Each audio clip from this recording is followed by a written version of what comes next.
फिर से, something can never be nothing and nothing can never be something. मतलब इतना ही है, जो आज विद्यमान है उसका कभी भी नाश नहीं होगा, और जो आज विद्यमान नहीं है उसका कभी भी उत्पाद नहीं होगा। इतनी सी बात है। याद रखना, वस्तु की अपेक्षा बात चल रही है, पर्याय की अपेक्षा बात नहीं चलती है। पर्याय में हो सकता है कि जो आज है वो कल कदाचित नहीं हो, और जो कल होगी वो आज कदाचित नहीं हो, ऐसा हो सकता है। But something can never be nothing and nothing can never be something. कहने का प्रयोजन इतना ही है कि जीव का संसार क्यों है, प्रश्न ये बहुत गंभीर है। क्योंकि समय सार की 14वीं 15वीं गाथा में कहा कि आत्मा असंयुक्त है। और देखो ना, आश्चर्य की बात, यहाँ पर आचार्य देव कह रहे आत्मा संयुक्त है। संयुक्त है मतलब राग आदि भावों से संयुक्त है, और कदाचित ये शरीर आदि पुद्गलों से भी संयुक्त कहा जाता है, कदाचित, निमित्त मात्र। कहने की बात फिर से इतनी ही है कि राग द्वेष द्वयी दीर्घ नेत्राकर्षण कर्मणा अज्ञानात् सुचिरम जीव संसाराब्धौ भ्रमते स्व। संसार रूपी समुद्र में क्यों भ्रमण कर रहा है? बस राग द्वेष रूपी मथनी को मथने से। और निरंतर इसके दोनों हाथ में कोई या तो राग है या तो द्वेष है, और ये मथ रहा है। इसको खबर नहीं है कि मैं राग कर रहा हूँ, उसके पीछे द्वेष की कमी नहीं, द्वेष की हयाती है, और मैं द्वेष कर रहा हूँ तो उसमें राग की कमी नहीं, राग की भी हयाती है। जब राग द्वेष से रहित होवे तब सत्यार्थ मोक्ष मार्ग चालू हो गया। विचार करने की बात है। थोड़ा सा मैं आज ऐसे ही सोच रहा था, मैं दुखी क्यों हूँ, प्रश्न है। बहुत गंभीरता से विचार करना, मैं दुखी क्यों हूँ। और आप विचार करोगे कि मेरे दुख का कारण परद्रव्य दिखाई दे रहा है। मेरे दुख का कारण स्वभाव का अनाश्रय है। जैसे ही पता चले कि दुखी होना मेरा स्वभाव ही नहीं है, इसको आनंद होगा कि नहीं होगा। अर्थात वो दुख से निवृत्ति, अनाकुलता होगी कि नहीं। मैं शब्द यूज कर रहा हूं, अनाकुलता। उस दुख संबंधी आकुलता जो है वो एक क्षणार्ध में मिट जाएगी। कैसे? बस एक नक्की करना कि स्वभाव में दुख का रंच मात्र भी प्रवेश नहीं है। त्रिकाल स्वभाव में दुख का प्रवेश नहीं है, ऐसा बस एक विश्वास होते ही सारी आकुलताएं, सारे टेंशन, सारे डिप्रेशन सब नाश को प्राप्त होते हैं। हाँ, आप कहोगे अगले समय में आते हैं। हाँ, तो अगले समय फिर से ये करना। क्या? मैं दुख स्वभावी नहीं हूं।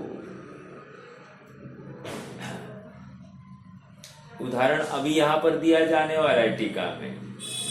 उदाहरण ये देंगे, जैसे पानी बरस गया तो पानी पानी ही है, लेकिन जब गन्ने के खेत में गया तो मीठा हुआ, कदाचित लाल वर्ण हो गया।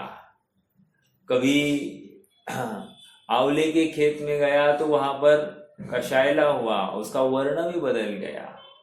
समझ में आया?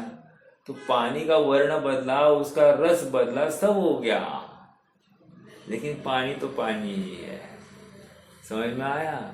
पानी तो पानी ही है। आप देखोगे एंड रिजल्ट पानी ही निकलेगा।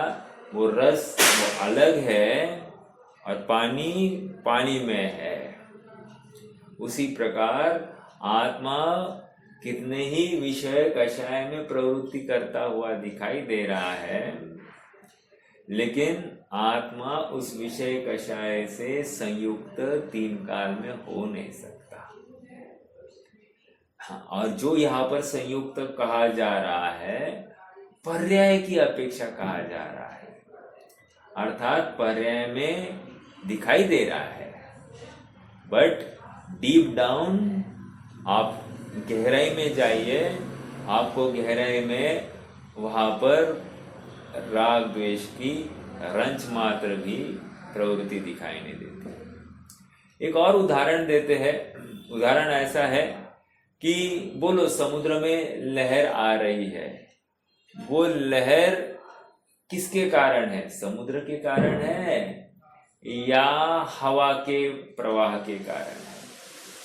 तो कह रहे हवा का प्रवाह निमित्त मात्र है, वो लहर स्वयं समुद्र ने ही उछाली है। अब छोटी निकाली है, बड़ी निकाली है, जितनी भी बड़ी लहर हो, जितनी भी छोटी लहर हो, उसका कर्ता वो समुद्र स्वयं है। जब तक ये हम नहीं मानते हैं तो हमको फिर पर को उसका कर्ता मानना पड़ता है, और वस्तु स्वरूप एकदम स्वतंत्र है। दो पुद्गल द्रव्य का भी आपस में कुछ करना धरना नहीं होता है, तो दो असमान जाति द्रव्य है, जीव और पुद्गल, वे आपस का कैसे कर सकते हैं? निमित्त मात्र है। देखो ना, विचार करो, अपन यहाँ से बात कर रहे हैं, आप वहां बैठकर हम ये बात सुन रहे हैं, आश्चर्य की बात है कि नहीं? मतलब आश्चर्य से कम नहीं है ना। आज हम इतने इस लाइफस्टाइल से परिचित हो गए कि हमको इसमें आश्चर्य भाषित नहीं होता। लेकिन आप गंभीरता से विचार करो, एक 10, 15, 20, 25, 30, 35 साल पहले जब अपन बच्चे थे, उस समय में ऐसे बात करना, अरे जब फोन ही नहीं था तो ऐसे बात करना कितना कल्पना से परे था कि नहीं? अब आज बात कर रहे हैं, हमको कुछ में कुछ आश्चर्य नहीं लगता है। फिर से कहने की बात इतनी है कि हो रहा है ये। मैं यहाँ बैठा हूँ, मैं बात कर रहा हूँ, आप वहां बैठे हो, आप सुन रहे हो, जहाँ जहाँ जो बैठा है, जहाँ वहां वो सब सुन रहे हैं, लेकिन सब अपनी अपनी योग्यता से ज्ञान हो रहा है। हाँ, मतलब हाँ, जो बात यहाँ पर आ रही है वही बात आप वहां पर सुन रहे हो, लेकिन ऐसा होते हुए वस्तु का परिणमन स्वतंत्र है। जो आपके ज्ञान में जैसी लहर प्रकट होनी है वैसी प्रकट हो रही है। ठीक है। अपन 186, 187 नंबर की गाथा की चर्चा अपन ने प्रारंभ की है। एक बार गाथा का पाठ करेंगे और फिर आगे बढ़ते हैं। स इदानीं कत्तासं सग परिणामस्सदवजादस्य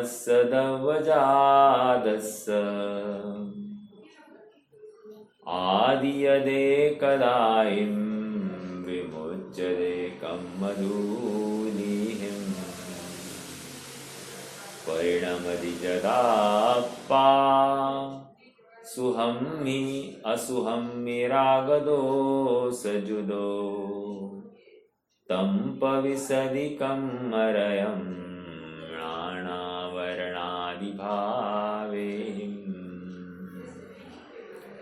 यह अपराध मेरा ही है, मैंने स्वभाव का आश्रय नहीं लिया। इसमें कारण कौन?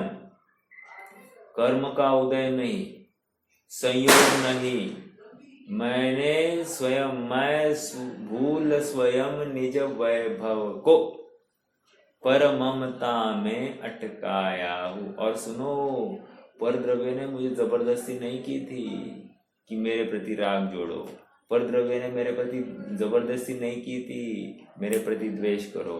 मैं स्वयं राग कर बैठा, मैं स्वयं द्वेष कर बैठा। बच्चा हुआ उसी में मैं स्वयं राग कर बैठा। वो छोटा सा बच्चा मुझे कह रहा है क्या? नहीं, मुझे मतलब मेरे प्रति अधिक अधिक स्नेह करो, नहीं कह रहा है, फिर भी मैं कर बैठा हूं ना। तो कैसे हुआ? मैंने अपनी तरफ से ही किया है, उसने तो कुछ कहा नहीं था। कोई व्यक्ति मुझे दिखाई दिया, उसके प्रति द्वेष हो रहा है, तो द्वेष हो रहा है तो उसने कहा था मेरे प्रति द्वेष करो, भले वो झगड़ा कर रहा है, लेकिन द्वेष करना या नहीं करना पूरी मेरी जिम्मेदारी थी, उसकी कोई उसमें यत किंचित भी उसका उसमें योगदान नहीं है, मेरे राग में या द्वेष में उसका योगदान नहीं है। ध्यानत राय जी को किसी ने कहा, क्या बात है साहब, आप कुछ लोग मिलते हैं वो आपकी बड़ी तारीफ करते हैं, और कुछ लोग मिलते हैं वो आपकी बड़ी निंदा करते हैं, क्या है, मतलब सचमुच है क्या? तो ध्यान राय जी ने एक छंद कहा। छंद की दूसरी पंक्ति ऐसी है, राग द्वेष दो मम नाही, ध्यानत तो निज पद के माही। राग भाव से मेरी प्रशंसा हो रही है और द्वेष भाव से निंदा हो रही है, लेकिन सुनो, ध्यानत न राग है न द्वेष है, ध्यानत तो अपने निज पद में ही स्थित रहता है।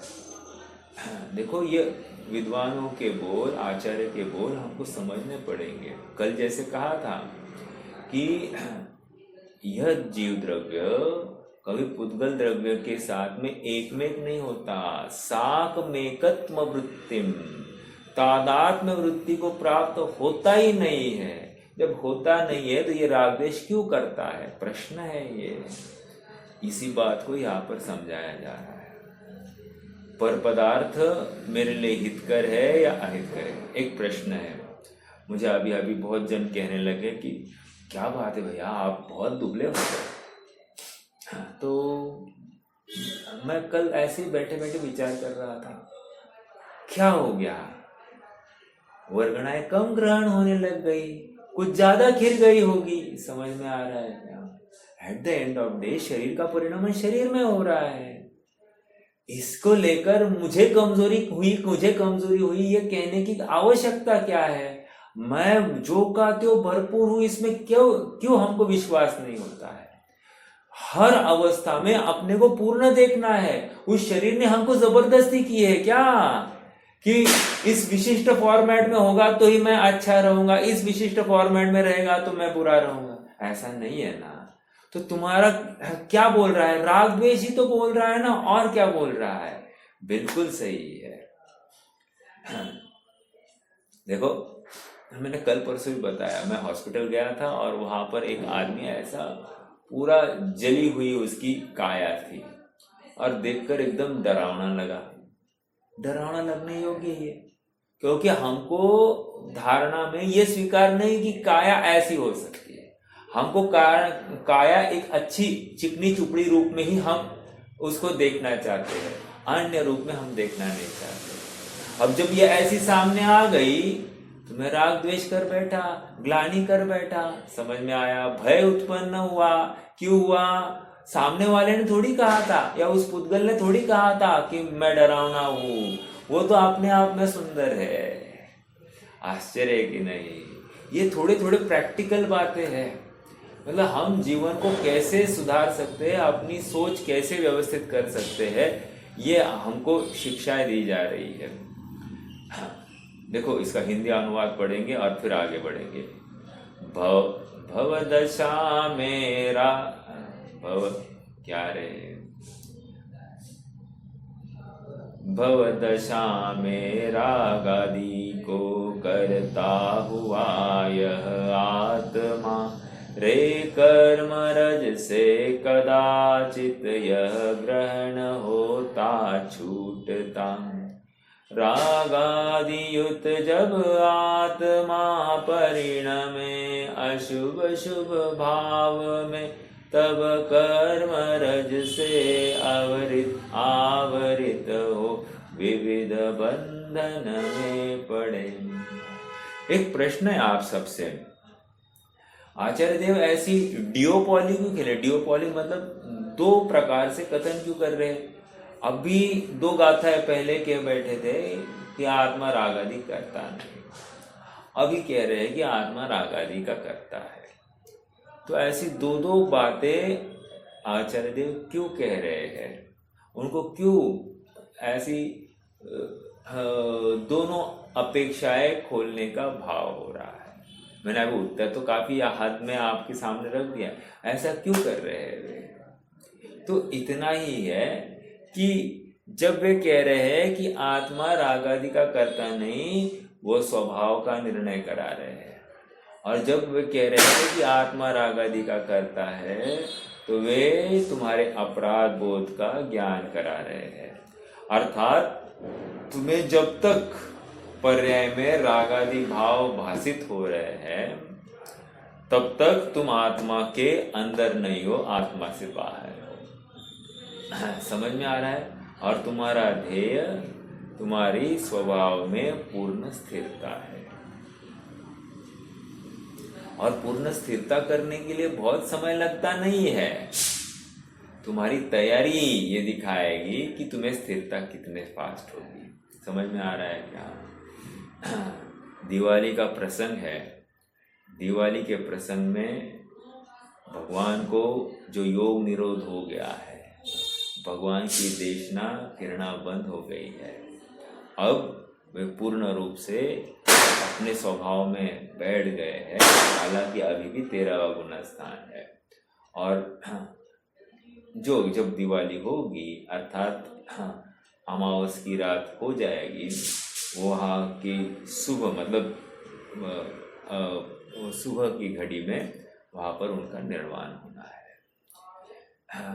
कहने की बात इतनी है कि ये सब जितनी भी घटनाएं हो रही है, इसमें हम आनंद क्यों मना रहे हैं, प्रश्न है। अगर हम आनंद और लोग मना रहे इसलिए कर रहे हैं, तो हम राग में से युक्त हो गए। समझ में आ रहा है क्या? हम इस दिवाली को कैसे मनाएंगे? दिवाली ज्ञान का दीपक जलाने से होगा। तमसो मां ज्योतिर्गमय, अंधकार से ज्योति की तरफ, अन्याय से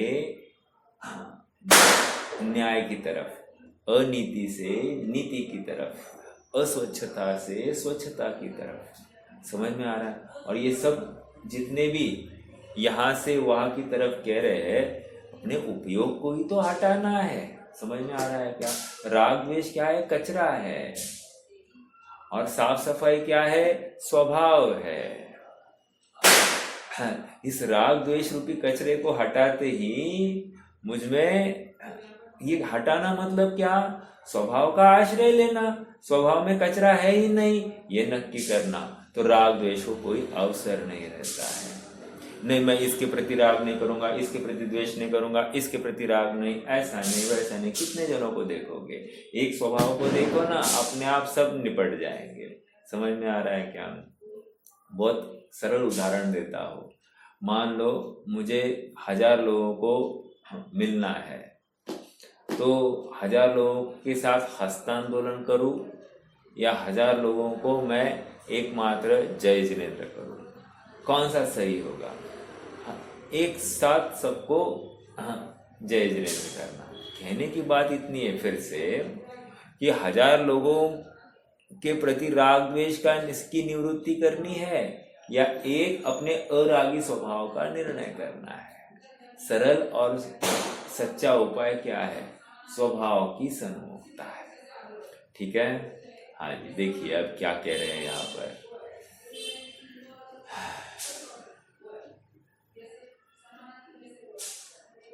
देखो पेज नंबर 394 पर आ जाइए।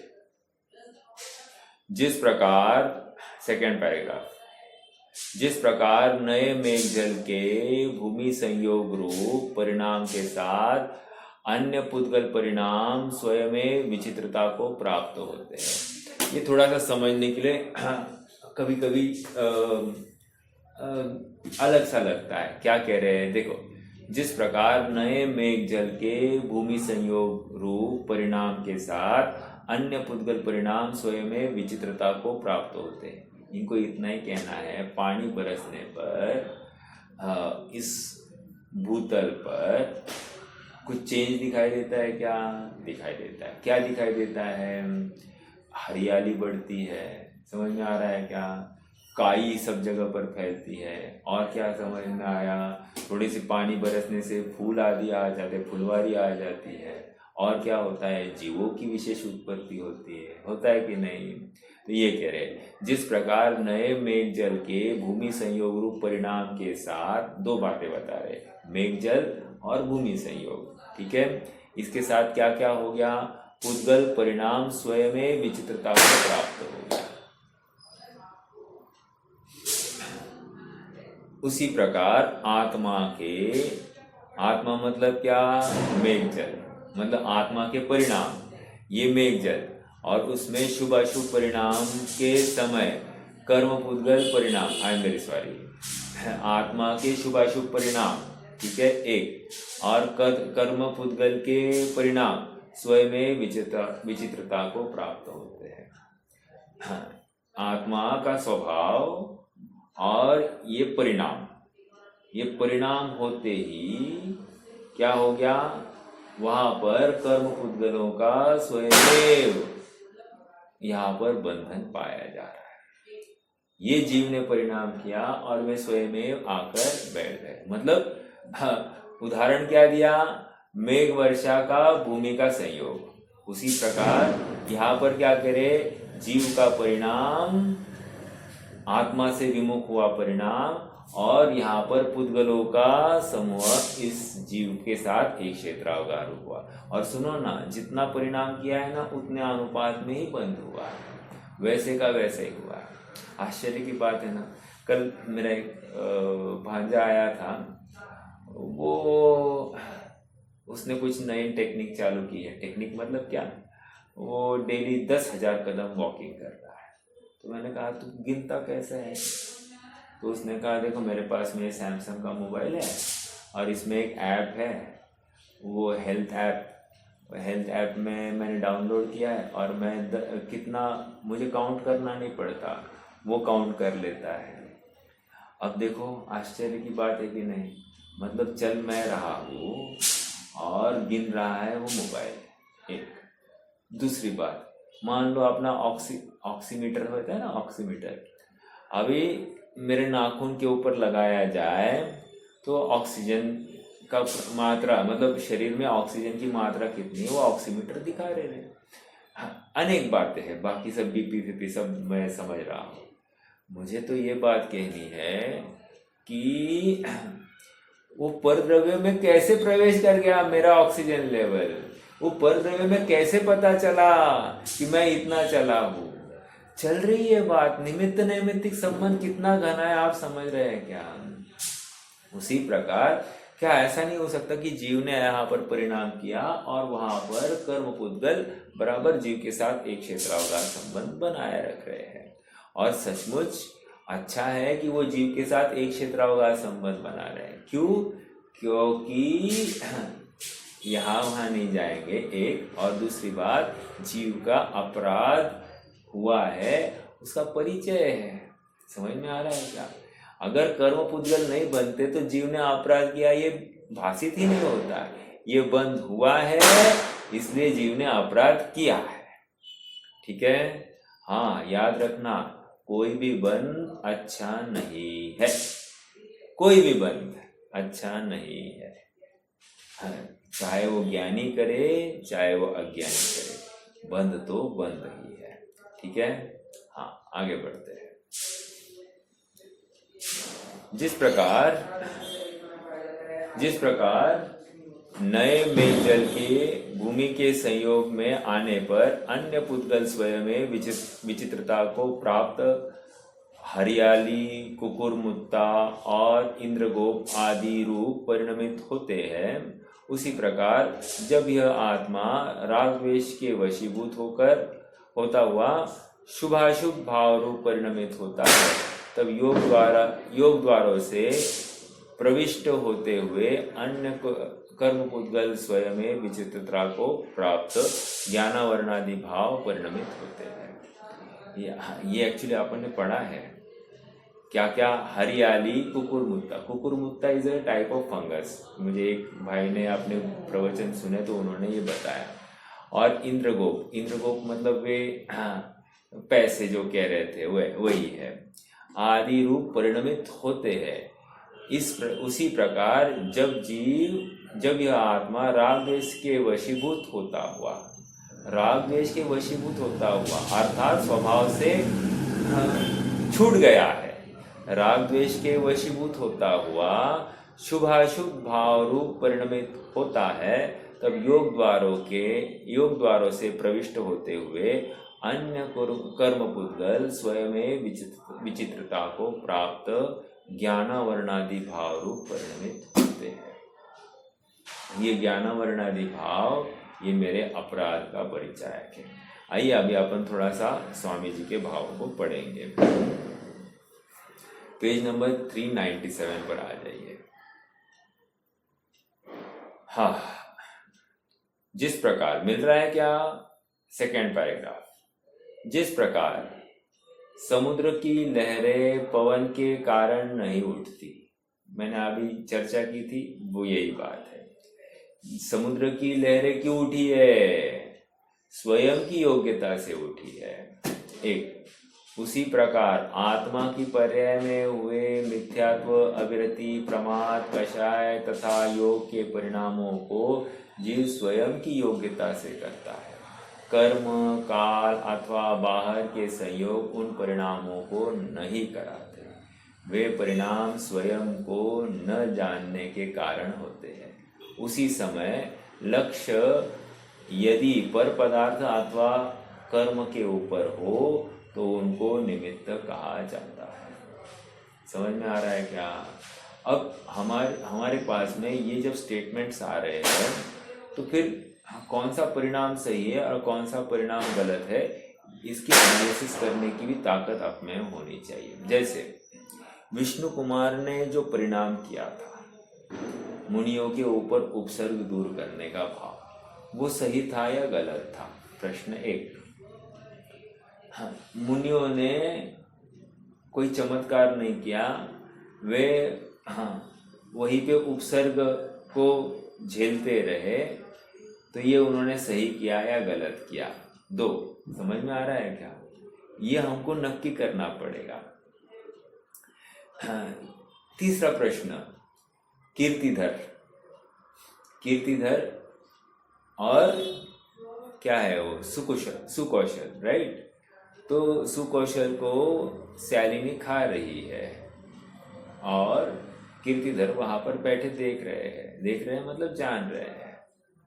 अब खाके होने के बाद में इनका प्राण निकल गया, उसके बाद में ये कह रहे तेरा ही बेटा है और संबोधन कर रहे हैं उस शालिनी को। कहने की बात इतनी है कि उन्होंने पहले क्यों नहीं किया, बाद में क्यों किया, सही किया या गलत? फिर से मुझे तो इतना ही कहना है कि उस अवस्था में भी वो शालिनी खा रही है तो भी इनको उफ तक नहीं हुआ, ओ कितना दर्द हो रहा होगा, ऐसा भी नहीं हुआ।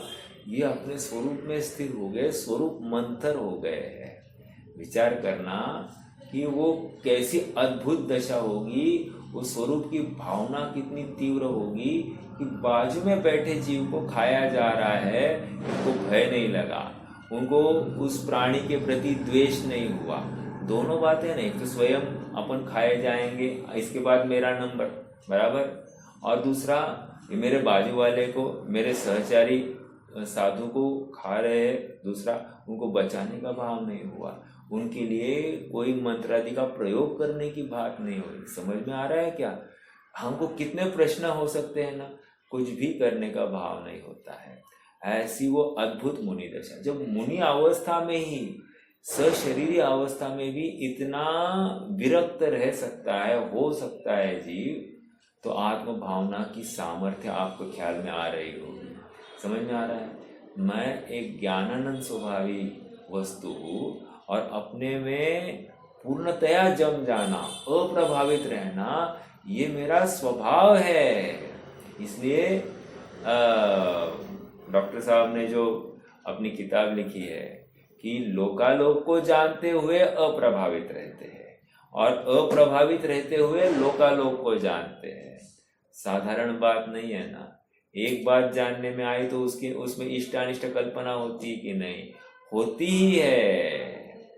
समझ में आ रहा है क्या? जैसे इसको क्या जानना, ये जानने की बात है क्या? इतनी सी बात हो गई क्या? खत्म, इष्ट अनिष्ट कल्पना हो गई। मतलब क्या? इष्ट अनिष्ट कैसे? पहले तो इसको जानने की बात है। इसका मतलब कोई ना कोई बात जानने योग्य है, और इसको जानने की बात मतलब क्या? जिन वचन जानने चाहिए, ऐसे ही ना। तो कह रहे जिन वचनों के प्रति राग और इस वचन के प्रति द्वेष। वचन तो वचन है, समझ में आ रहा है क्या? तो ये राग द्वेष भी संसार का कारण। तो करना क्या? जिन वचन भी नहीं सुनना क्या? हाँ, उसका फल वीतरागता होती है। अर्थात मैं हर वचन को आत्मार्थी बनकर सुन रहा हूं। देखो आज अच्छी बात सुन रहा था। 11 अंग 9 पूर्व का पाठी, उसको भी मोक्ष मार्गी ने कहा।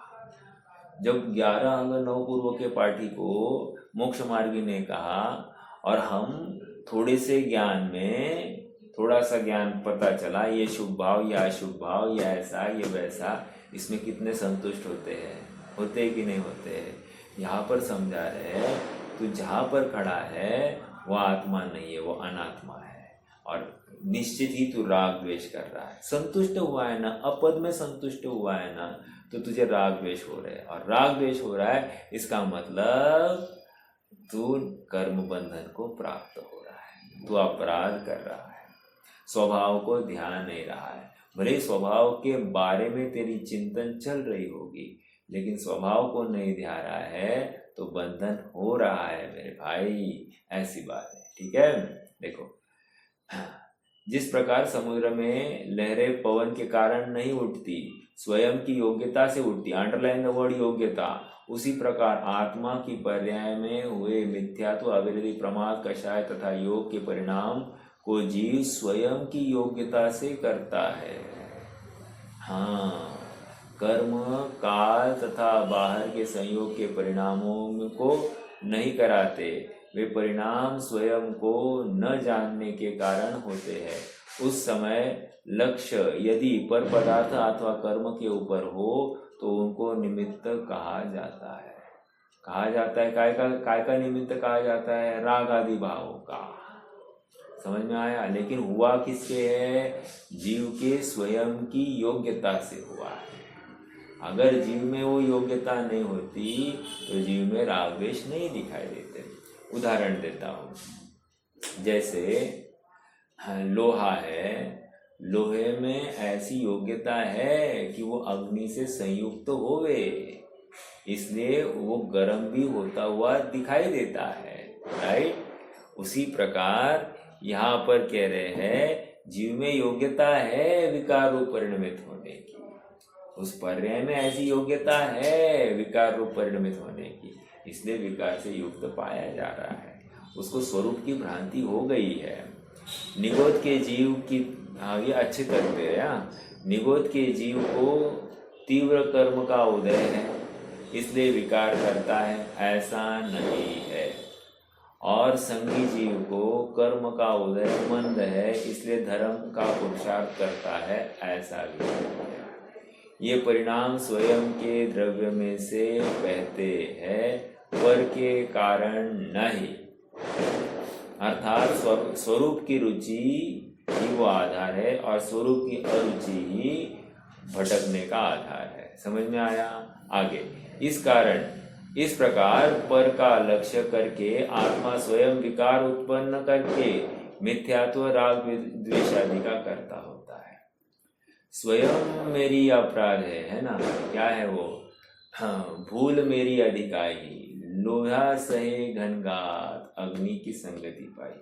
मैंने पर के संग की भावना की और ये दंड को प्राप्त हुआ।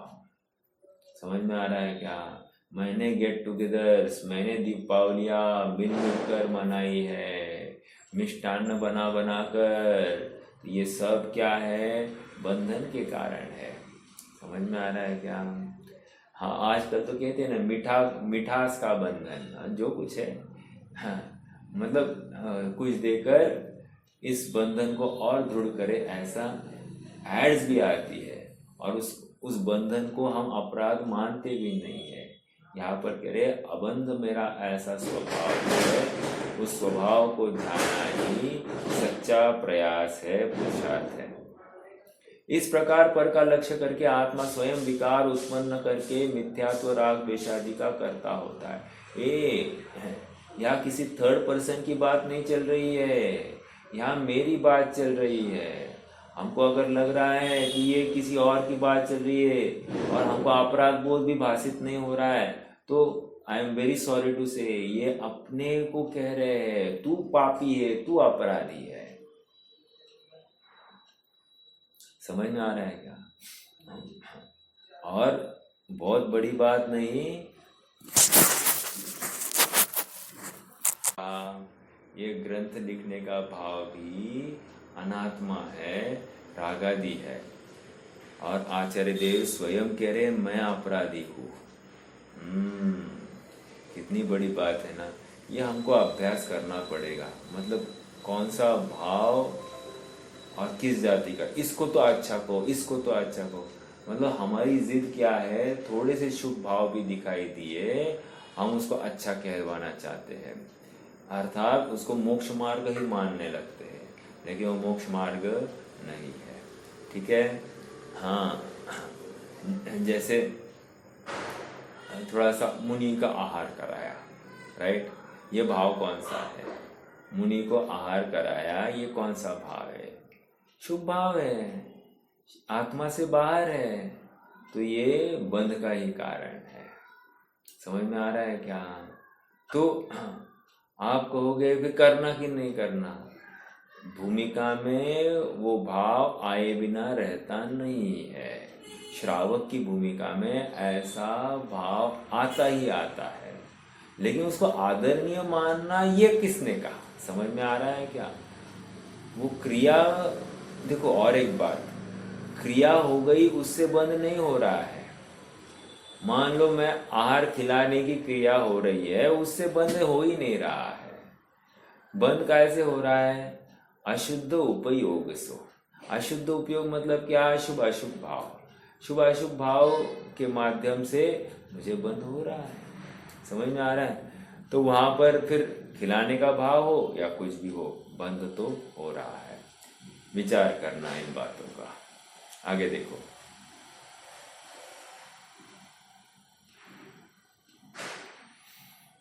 राग का निमित्त मिल रहा है क्या? Last paragraph. राग का निमित्त पाकर पुद्गल कर्म स्वतंत्रपणे बनते हैं। राग क्या है? जीव का परिणाम। जीव के परिणाम का निमित्त पाया और पुद्गल कर्म स्वतंत्रपणे बनते हैं। जीव स्वतंत्रपणे बनते हैं मतलब क्या?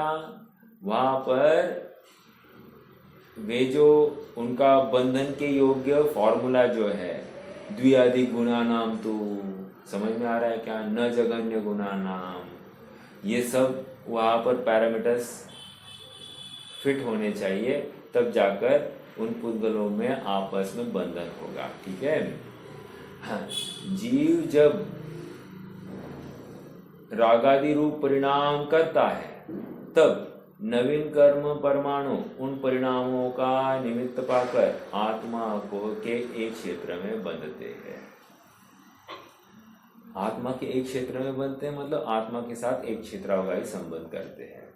आत्मा जिस जिस प्रकार के, और सुनो ना, एक क्षेत्रावगाही, आप कितने कर्म होंगे वैसे? आपको क्या लगता है? लगता क्या? आपको पता ही है ना।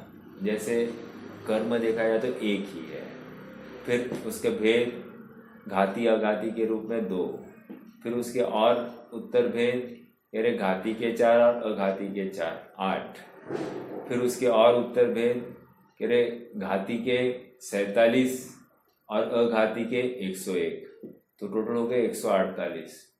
फिर उसके उत्तर भेद 168, फिर उसके उत्तर भेद कहाँ तक लेके गए? संख्यात, असंख्यात, अनंत। इतने अनंत कर्म बन रहे हैं और उस संबंधी कोई नियंत्रण नहीं है। वो जीव स्वयं अपना परिणाम कर रहा है और वे कर्म स्वयं अपनी योग्यता से यथा योग्य स्थान पर आकर बन रहे हैं। कितनी व्यवस्था स्वयं चलित है। इसमें यदि हिसाब किताब रखने के लिए कोई रहता तो उसकी हालत खराब हो जाती। किसका करे, इस जीव का करे या उस जीव का करे, और समय समय मात्र में करना है ना। हाँ, एक सेकंड की बात नहीं चल रही है, समय समय मात्र में करना है। और जीव अनंत है, अक्षय अनंत है। अक्षय अनंत जीवों के परिणामों का हमको हिसाब रखना है। ठीक है, विचार करना। मतलब ये सब स्वयं चलित व्यवस्था हुए बिना ये काम होगा नहीं। एक मिनट। हाँ बहन जी, कोई प्रश्न है क्या? तो आत्मा जिस जिस प्रकार के विकारी परिणाम करता है उस प्रकार के कर्म आते हैं। हाँ, जब तीव्र अनुभाग वाले परिणाम खोद करता है तब तीव्र रस वाले कर्म बनते हैं, और जब मंद अनुभाग वाले परिणाम करता है तब मंद रस वाले कर्म बनते हैं। तथा जितने प्रमाण में परिणाम करता है उतने प्रमाण में बंद करते हैं। समझ में आ रहा है क्या? ये इन शॉर्ट क्या दिखा रहा है? ये एक थर्मोमीटर है, मतलब एक मापन यंत्र है। ये पुद्गल जितना भी कर्म बंधन हुआ है वो एक मापन यंत्र है काय का, जीव के परिणामों का। और देखो आचार्यों के सामने भी तकलीफ थी ना, चाहते तो वे कर्म दिखाते ही नहीं, लेकिन इसकी आदत ये है कि इसको रूपी पदार्थ ही देखना है। तो इसको रूपी पदार्थ दिखाकर अरूपी आत्मा का परिणाम का मापन कराकर दिखाया है। आप पकड़ रहे हैं क्या? हमारा प्रयोजन रूपी पदार्थ दिखाना नहीं था, हमारा प्रयोजन तो अरूपी पदार्थ ही दिखाना था।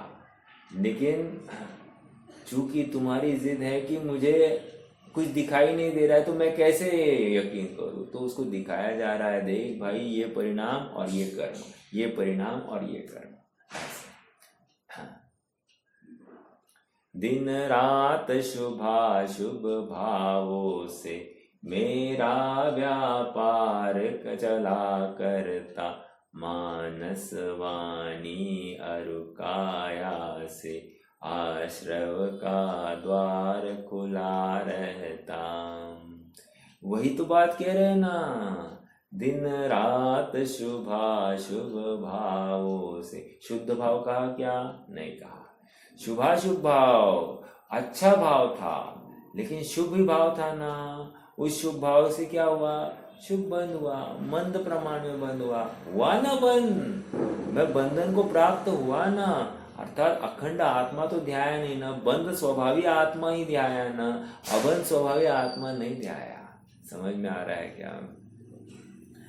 आत्मा अर्थात अपना अबंध स्वभाव है, ये जब तक ये ध्याता नहीं है तब तक ये नियम से बंधन को प्राप्त होने वाला है। मतलब लगने के लिए ये बात बहुत अटपटी लग रही है, बट है ना, फैक्ट है कि मैं स्वयं ये परिणाम नहीं कर रहा, इसलिए इसका सारा उत्तरदायित्व, सारा श्रेय अपने आप को ही जाता है, अन्य किसी को नहीं। इसलिए मैंने आज स्टार्टिंग करी थी ना, मैं दुखी क्यों हूँ? बस आत्मा का भान नहीं, आत्मा में दुख नाम की कोई चीज है ही नहीं। तो जो दुख है वो पर सापेक्ष है, पर सापेक्षा छूट जाए और स्व अपेक्षा या स्व का आश्रय हो जाए तो अपने आप दुख दूर हो जाएगा। हाँ, तो अपने विश्वास, अपनी हयाती का बहुमान जब तक नहीं आता है तब तक इसका काम नहीं होगा। कल भी एक बात कही थी, अपने भाव कम होंगे तो बाजार में सारे भाव बढ़ते हुए दिखाई देंगे, अपने भाव अपने प्रति कम होंगे तो बाजार में अपने प्रति उपेक्षा होती हुई दिखाई देगी। समझ में आ रहा है? हमको लगता है ना मेरी उपेक्षा बहुत होती, बहुत उपेक्षा होती, बहुत उपेक्षा होती, तो तुम स्वयं को वैल्यू करना सीखो।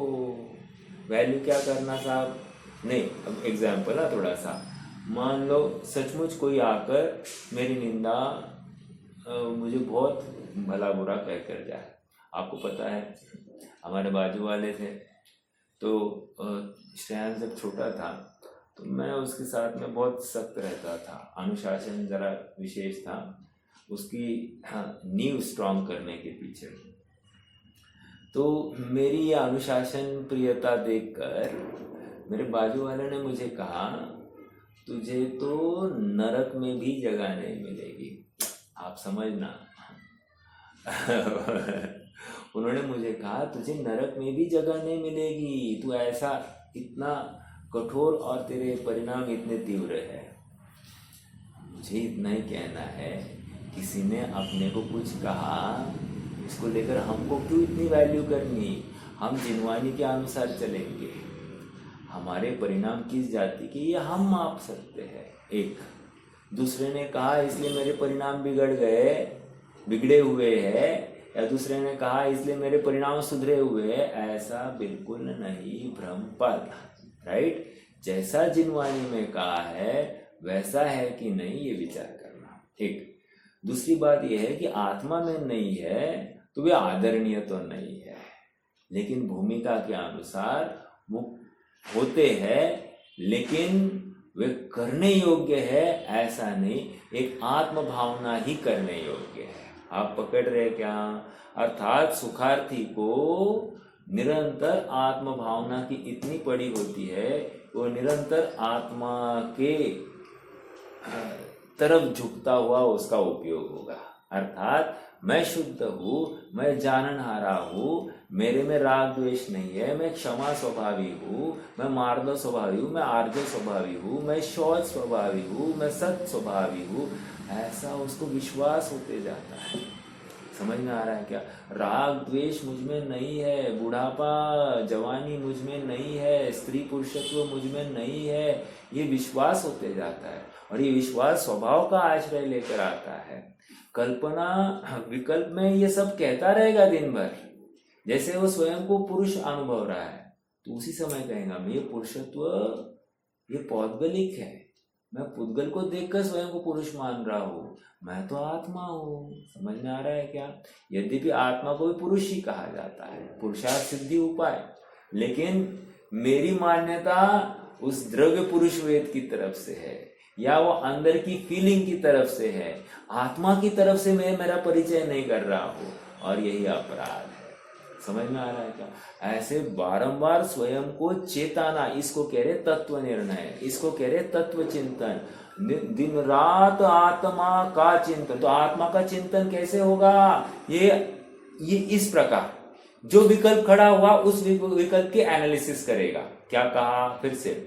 जो विकल्प अपने को खड़ा होता है ना, उसी विकल्प को उठाता है और उसकी एनालिसिस चालू करता है कि ये परिणाम हुआ, ये परिणाम क्यों हुआ, ये इसके पीछे का आधार क्या है, इसमें मुझे सुख बुद्धि लगी या दुख बुद्धि लगी, विचार करता है।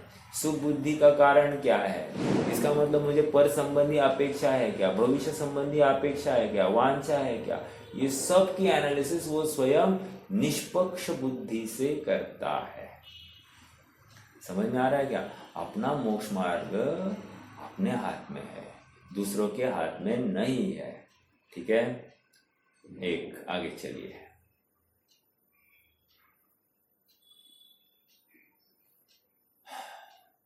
प्रथम तो मिल रहा है क्या? 398 सेकेंड थर्ड पैराग्राफ।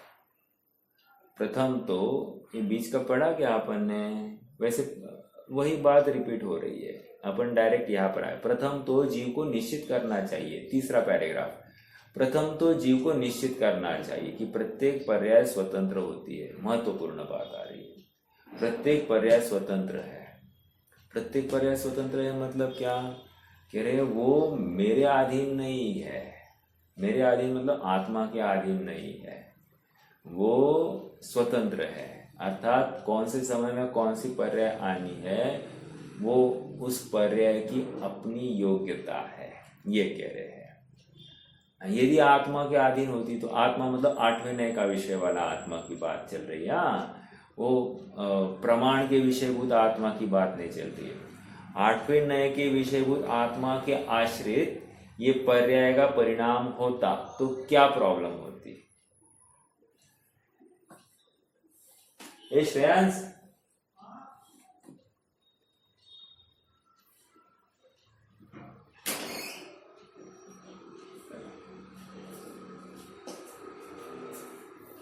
स्वरूप ही दिखता, पर्याय तो दिखता ही। वो नहीं, अपरिणामी आत्मा परिणामी बन जाता। आठवें नए का विषय अपरिणामी है ना, तो उसमें अपनी पर्याय के कर्तृत्व का भी भार उस आत्मा पर नहीं है, आठवें नए वाले आत्मा पर। अब यदि मैं उसको ध्यान रहा हूं, अर्थात तो आठवें नए का विषय वाला आत्मा ही वर्तमान परिणाम का कर्ता हो गया, तो फिर वो परिणाम स्वतंत्र नहीं हुआ, पराधीन हुआ। और पराधीनता वस्तु स्वरूप में है ही नहीं।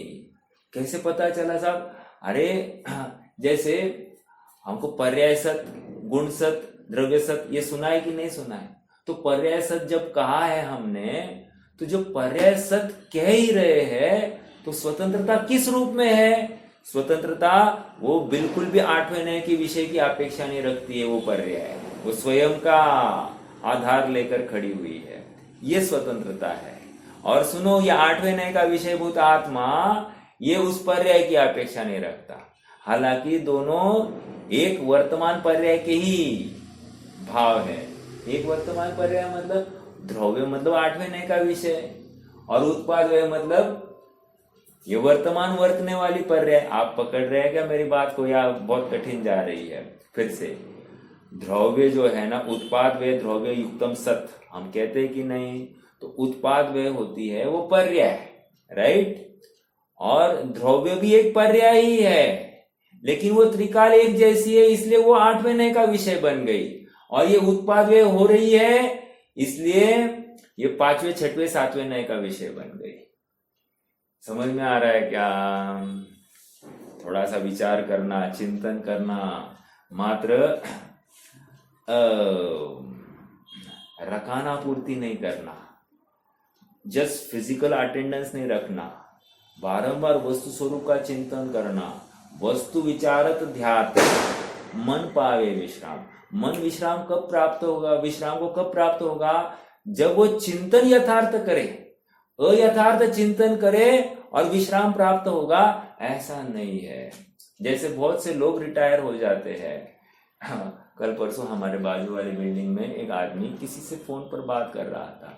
मैं वैसे ऊपर छत पर ही था, थोड़ा सा धूप ले रहा था, तो वो कह रहा था, रिटायर्ड आदमी है वैसे, मस्त जीवन चाल रहे आपला, मतलब मेरा जीवन बहुत अच्छे से चल रहा है, मैं बिल्कुल टेंशन नहीं लेता। Point number 2। पॉइंट नंबर 3, मैं खाता हूँ, थोड़ा सा आराम करता हूँ, वो थोड़ा वॉकिंग को जाता हूँ, मतलब अनाज पच जाता है, अपना स्वास्थ्य एकदम बढ़िया रहता है, रखने का कोशिश करता हूँ, बस कोई प्रॉब्लम नहीं है अपने को। अर्थात उसने निराकुल भाव कहाँ मान लिया? शरीर के स्वास्थ्य में। अब वो निराकुल है या आकुल है? प्रश्न है ये। मतलब ये गंभीरता से विचार करना। ये छोटी छोटी अपनी धारणाएं, गलत धारणाएं, भ्रमणाएं अपने में ही पड़ी है कि मैं जहां पर अटका हूं या जहां पर खड़ा हूं वो आत्मिक भाव है या अनात्मिक भाव है, और आप पाओगे 100% अनात्मिक भाव है। समझ में आ रहा है? ये मेरा एक प्रश्न है आप सबसे। दीपावली है, राइट? तो दीपावली सर्वोत्कृष्ट रूप से कैसे मनाई जा सकती है? आपको क्या लगता है? मतलब आप में से कोई किसी ने विचार किया है क्या, या अभी तक विचार भी नहीं किया है, या जो कर रहे हैं वो एकदम सही कर रहे हैं, हमको इसके अलावा कोई चेंज नहीं चाहिए? बोलिए, दीपावली सर्वोत्कृष्ट रूप से कैसे मनाई जा सकती है? आपने अभी थोड़ी देर पहले कहा था ना, ज्ञान का दीपक जलाओ। हाँ, नहीं मैंने कहा था, लेकिन नहीं, ये निरंतर, देखो ये निरंतर विचारधारा अपने चिंतन में आनी चाहिए। जब तक मैं आत्मा हूँ, अपने आत्मा की महिमा हमको नहीं आ रही है, तब तक बाकी सारे किए गए उद्यम वेस्ट जाने वाले। और सच कहता हूँ, ये हमने स्वाध्याय जो किया है ना, स्वाध्याय का फल शुद्धात्मा की प्राप्ति है। और वो शुद्धात्मा की प्राप्ति क्यों नहीं हो रही है? तो हम आत्मार्थी बनकर बैठे नहीं है, हम मात्र एक दर्शक के रूप में बैठे हैं। दर्शक मतलब क्या? जानने के लिए बैठे हैं। और जानकर ये संतुष्ट हो गया, हाँ आत्मा ऐसा है, हाँ है, ओके आत्मा ऐसा है, हाँ ऐसा है, वेरी गुड, संतुष्ट। बट ये जानने के बाद में उसकी प्रवृत्ति नहीं हुई। जैसे हमको कहा ये देखो भाई मिठाई, ये काजू कतली है, ये ऐसी बनी है, ये इतना महंगा काजू होता है, इसमें ऐसा शक्कर, खा के तो देखो, ऐसा वैसा। इसको खाने वाला और एक मांगता ही मांगता है ऐसा, तो उसको उसकी विशेषताएं बोली तो इसको खाने की इच्छा हुई। अब वैसे ही आत्मा की विशेषताएं बताने पर आत्मा को ध्यान की इच्छा हुई क्या? बात तो ये चल रही है, आत्मा में राग द्वेष नहीं है, कि हाँ आत्मा में राग द्वेष नहीं है, खत्म हो गया। निरसता है ये सरसता नहीं है, आत्मा के प्रति बहुमान नहीं है। जब कह रहे हैं कि आत्मा में राग द्वेष की रंज मात्र नहीं है, तो स्वीकार करो ना और अनुभव न वैसा कि सचमुच ऐसा ही है क्या। थोड़ा सा एक क्षण के लिए पर से निवृत्त होकर एकांत में बैठकर अपन सचमुच राग द्वेष से रहित मेरा स्वभाव है क्या, ऐसा विचार तो करो। ये भी विचार करने के लिए हमारे पास समय नहीं है। चलिए, नहीं दिवाली मनानी है क्या, कोई भी पर्व है वो कैसे मनाया जाता है, इसके ऊपर बहुत उहापोह और चिंतन चाहिए। हम ये भी चिंतन करने के लिए तैयार नहीं, मतलब लकीर के फकीर जैसे हम, जो अन्य लोग कर रहे हैं, जो हमारे घर वाले कह रहे हैं, उसके हम अनुकरण कर बैठते हैं। हम अपना पक्ष, अपना बिंदु रखने के लिए भी अपने में उतनी ताकत नहीं है, विद्रोह करने की भी हमारे में वो ताकत नहीं है। नहीं घर संभाल लेंगे, घर संभालना है, लेकिन मेरे आत्मा के परिणाम की ऐसी की तैसी हो रही है, इसका मुझे बिल्कुल भी ख्याल नहीं हो रहा है। ठीक है, देखो प्रथम तो जीव को निश्चित करना चाहिए कि प्रत्येक पर्याय स्वतंत्र होती। मैं यहां से चर्चा एकदम बढ़ गई थी। विकार पर के कारण नहीं होता। विकार मतलब क्या? आत्मा से विमुख परिणाम हो विकार, पर के कारण नहीं होता। स्वभाव में विकार नहीं होता। Point number 2। हाँ, पहली बात तो क्या, पर को विकार का कारण नहीं मानना। दूसरा, स्वभाव को भी विकार का कारण नहीं मानना। अब विकार हुआ कैसे, ये देखो। स्वभाव तो ज्ञाता दृष्टा शुद्ध स्वरूप, इस प्रकार समय तो हो गया। इस प्रकार संयोगों और अंश के ऊपर से रुचि हटाकर, संयोगों से रुचि हटाना और अंश के ऊपर मतलब क्या? जो अपने सामने दिखाई दे रहे हैं, ज्ञान का अंश होगा, जो कुछ होगा, अंश के ऊपर से रुचि हटाकर अंश मतलब वर्तमान ज्ञान पर्याय, हाँ अंशी स्वरूप के ऊपर लक्ष्य करे तो शांति प्रकट होती है। वर्तमान अंश मतलब क्या? वर्तमान पर्याय। वर्तमान पर्याय में क्या है? ज्ञान आदि अनंत गुण प्रकट हुए हैं, तो कह रहे हैं इस अंश, ये अनंत गुण प्रकट हुए ना, ये अंश, इससे दृष्टि हटाओ और अंशी पर ले जाओ। अब मेरा एक प्रश्न है, अंशी पर ले जाना मतलब क्या करना? आप में से कौन जवाब देगा? बस फिर रुक जाएंगे। अंशी के ऊपर दृष्टि ले जाना मतलब क्या करना? चलो ऑप्शन दूं क्या? हाँ बोलिए।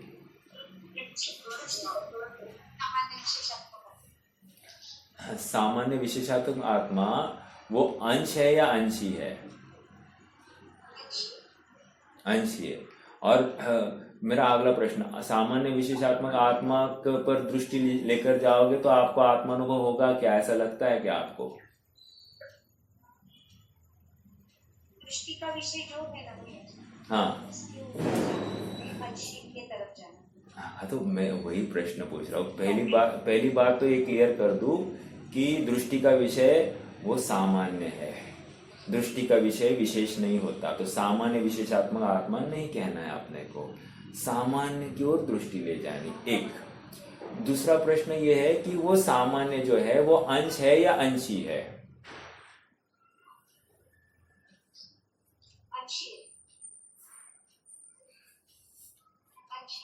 बहन जी आपको क्या कहना है?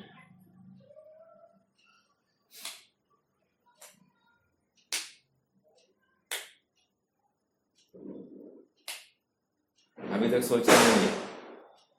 अंश है, अंश। अंश है। अब यहाँ पर कह रहे हैं अंश ही पर लेके जाना है। अगर वो अंश है, दृष्टि का विषय अंश है और उसी के ऊपर दृष्टि करनी है तो मुझे सम्यक तो होगा। तो प्रश्न यहाँ पर आ रहा है, कहा गया भाई, हाँ, अंशी स्वरूप के ऊपर लक्ष्य करे तो शांति प्रकट होती है। अब अंशी स्वरूप के ऊपर दृष्टि खड़ी करे, अर्थात दृष्टि के विषय पर दृष्टि खड़ी करे तो शांति प्रकट होगी, और वो है अंश। और यहां पर कह रहे अंशी, ऐसा क्यों?